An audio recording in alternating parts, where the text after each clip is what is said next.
कुरान करीम के मुख्तलिफ मकामात पर तलाक के बाद बीवियों के साथ अच्छे तरीके से पेश आने का जिक्र है, लेकिन हमारे माशरे में देखा गया है कि उनसे अच्छा तरीका तो क्या उनके जायज़ जो हुकूक हैं वो भी नहीं दिए जाते।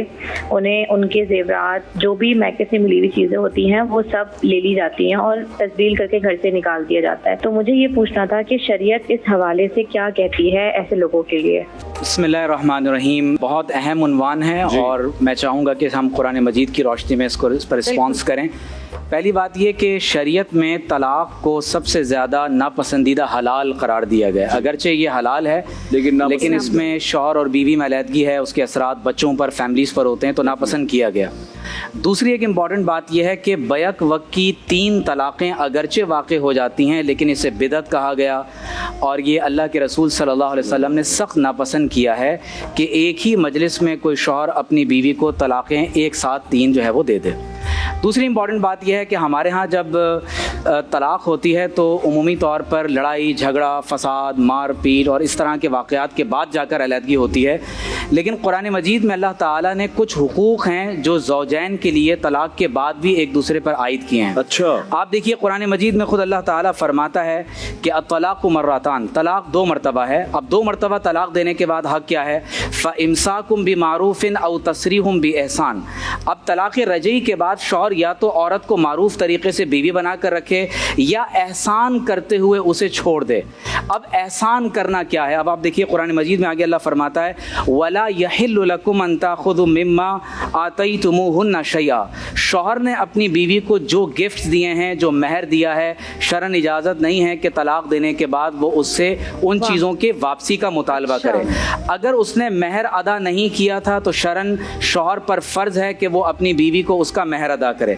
कुरान मजीद में एक जगह अल्लाह फरमाता है वला तुमसिकुहुन्ना दिरारा लितातदू, फरमाए ज़बरदस्ती उसे अपने घर में न रखो। अब तलाक़ हो चुकी है, ज़बरदस्ती रखना चाहते हैं ताकि मारपीट करें, उसे नुकसान पहुँचाएँ। कुरान मजीद में अल्लाह ताला ने सरी तौर पर इसकी मजम्मत फरमाई। फिर आप देखिए अल्लाह फरमाता है व अलल मौलूदी लहू रिज़्क़ुहुन्ना व किस्वतुहुन्ना, फरमाए कि जो बच्चा है वालिद पर फ़र्ज़ है कि वो अपने बच्चे का खाना पीना, उसका लिबास, उसका भी एहतमाम करे और ज़ाहिर है कि अगर वो उसकी ज़ौजियत में है तो अपनी बीवी का भी इस बारे में एहतराम करे। ला तुदार्रा वालिदतुम बिवलदिहा वला मौलूदुन लहू बिवलदिही। अब तलाक़ के बाद क्या होता है कि बच्चे को छीन लिया जाता है। बाज़ औक़ात ये ज़्यादती औरत की तरफ से होती है, बाज़ औक़ात ये ज़्यादती मर्द की तरफ से होती है। अल्लाह ताला फरमाता है कि बच्चे की वजह से ना बाप को तकलीफ़ दी जाए और ना ही बच्चे की वजह से माँ को तकलीफ़ दी जाए। फिर एक बहुत ही अहम मसला जिसको हमारे यहाँ इस वक्त तलाक़ के बाद नज़रअंदाज किया जाता है वो ये है कि शरीयत ने नफ़क़तुल मुतआ और नफ़क़तुल इद्दा, ये 2 नफ़क़ात हैं जो तलाक़ के बाद भी शौहर के लिए लाजिम करार दिए हैं। अब आप गौर कीजिए कि अल्लाह फरमाता है वलिल मुतल्लक़ाति मताउन बिल मारूफ हक़्क़न अलल मुत्तक़ीन।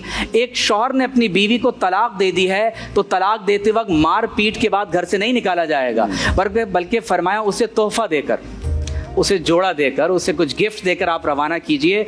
और यहाँ तक कि आप देखिए कि कुरान कहता है वला तुखरिजुहुन्ना मिन बुयूतिहिन्ना वला यखरुजना, फरमाया कि अगर तलाक़ रजई हुई है और शौहर के पास अभी तक ये इख्तियार है कि वो बीवी से रुजू कर सकता है तो इद्दत भी शौहर की इजाज़त से बीवी अपने घर में गुजारेगी या शौहर की इजाज़त से अपने मैके में गुजारेगी और इस पूरी इद्दत का ख़र्चा शौहर खुद उठाएगा। और मैं यहाँ कुरान मजीद की एक वो आयत ज़रूर पढ़ना चाहूँगा कि जब मियाँ बीवी में झगड़ा हुआ और एक बीवी अपनी शिकायत लेकर हुजूर अलैहिस्सलातु वस्सलाम की खिदमत में आई तो 28वें सिपारे का आगाज़ हो रहा है क़द समिअ अल्लाहु क़ौलल्लती तुजादिलुका फ़ी ज़ौजिहा व तश्तकी इलल्लाह वल्लाहु यस्मउ तहावुरकुमा, कि या रसूलल्लाह सल्लल्लाहु अलैहि वसल्लम वो औरत जिसने आपके पास आकर अपने शौहर की शिकायत की है और आपसे आकर गुजारिश की है, अल्लाह ताला आप दोनों की गुफ्तगू को खुद समात फरमा रहा है। और सिर्फ एक बात मैं इसमें यहाँ पर आखिर में ये कहूँगा कि जिन औरतों के शौहर मर जाते हैं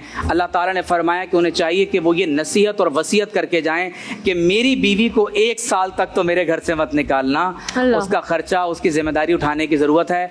गोया कि अगर आप राइट्स और रिस्पॉन्सिबिलिटीज़ दोनों को देखेंगे, आज दुनिया में सिर्फ मुतालबा हुकूक़ पर ज़्यादा ज़ोर है, जबकि इस्लाम ने ईताए हुकूक़ यानी हुकूक़ की अदायगी पर ज़्यादा ज़ोर दिया है।